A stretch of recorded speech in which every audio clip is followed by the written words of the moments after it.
পতিত ফ্যাসিস্টের প্রধানমন্ত্রী শেখ হাসিনাকে নিয়ে নতুন খেলা শুরু করেছে নয়াদিল্লি। ভারতে আশ্রিত বাংলাদেশের সাবেক প্রধানমন্ত্রী এখন বিদেশি সংবাদ মাধ্যমে সাক্ষাৎকার দিতে শুরু করেছে।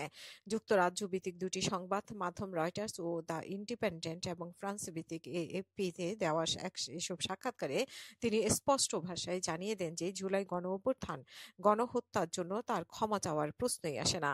আওয়ামী লীগকে বাদ দিয়ে আগামী নির্বাচন অনুষ্ঠানের পর যেই দলই ক্ষমতায় আসুক না কেন, তিনি দেশে ফিরবেন না, তিনি ভারতেই থেকে যাবেন। রয়টার্সকে দেওয়া শেখ হাসিনা বলেন যে আওয়ামী লীগ ছাড়া কোনো নির্বাচন হলে যেই ক্ষমতায় আসুক তিনি দেশে ফিরবেন না। ভবিষ্যৎ সরকার কিংবা বিরোধী দলে শেখ পরিবারের নেতৃত্বে দেওয়ার অপরিহার্য নয়।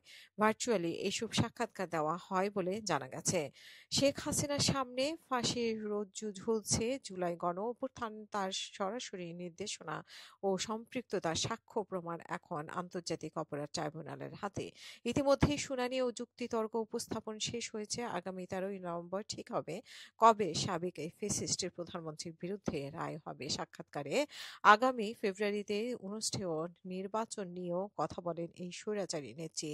তার ধারণা, আসন্ন নির্বাচনের বেশিরভাগই মানুষ ভোট দেবেন না। এদিকে হাসিনার এসব সাক্ষাৎকার নিয়ে প্রতিক্রিয়া জানিয়ে প্রধান উপদেষ্টার প্রেস সচিব বুধবার তিনি সাংবাদিকদের প্রশ্নের জবাবে বলেন, হাসিনার সাক্ষাৎকার প্রচারের ক্ষেত্রে আন্তর্জাতিক অপরাধ আদালত তার খুনের বিষয়ে উপস্থাপিত তথ্য প্রমাণ, জাতিসংঘ ও আল জাজিরার প্রতিবেদনে তার গুম খুনের যে তথ্য প্রকাশিত হয়েছে সেগুলো মাথায় রাখতে হবে। 2024 সালের 5ই আগস্টের পর ভারত শেখ হাসিনার জন্য শুধু নিরাপদ আশ্রয়ই নিশ্চিত করেনি, বাংলাদেশের অন্তর্বর্তী সরকারকে অস্থিতিশীল করে তোলার নানা ছকেও বাস্তবায়ন করেছে।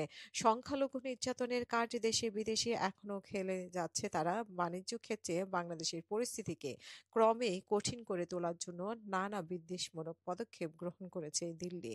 পাশাপাশি দল হিসেবে আওয়ামী লীগকেও পুনর্বাসন করতে চায় তারা।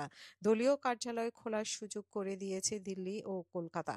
লিফলেট ছাপিয়ে সেমিনার করার সুযোগও করে দিয়েছে। এমনকি হাসিনার কাছাকাছি থাকা সেনা কর্মকর্তারাও নিরাপদ আশ্রয় পেয়েছেন ভারতে। অন্তত 3 জন ঊর্ধ্বতন সেনা কর্মকর্তা এখন দিল্লি ও কলকাতায় অবস্থান করছে। শেখ হাসিনা এতদিন পর্যন্ত শুধু সামাজিক মাধ্যমে অডিওতে বক্তব্য দেওয়ার মধ্যেই তার কার্যক্রম সীমিত রেখেছিলেন। তবে এখন তাকে আরও বৃহৎ পরিসরে কথা বলার সুযোগ করে দিয়েছে ভারত।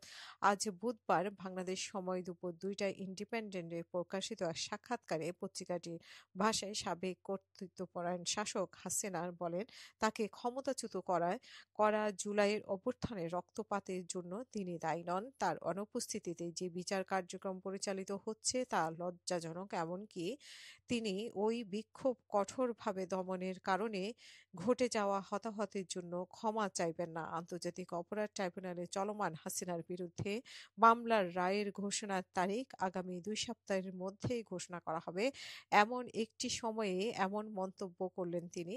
জাতিসংঘের ফ্যাক্ট চেকিং মেশিনের হিসাব অনুসারে ছাত্র জনতার ওই বিক্ষোভে 1,400 জনেরও বেশি নিহত হন। তবে অভ্যুত্থানে নিহত ও তাদের পরিবারের জন্য তিনি শোকানুভূতি, যদিও পুলিশকে যে তিনি গুলি করার নির্দেশ দিয়েছেন সেটাকে তিনি নাকচ করেছেন।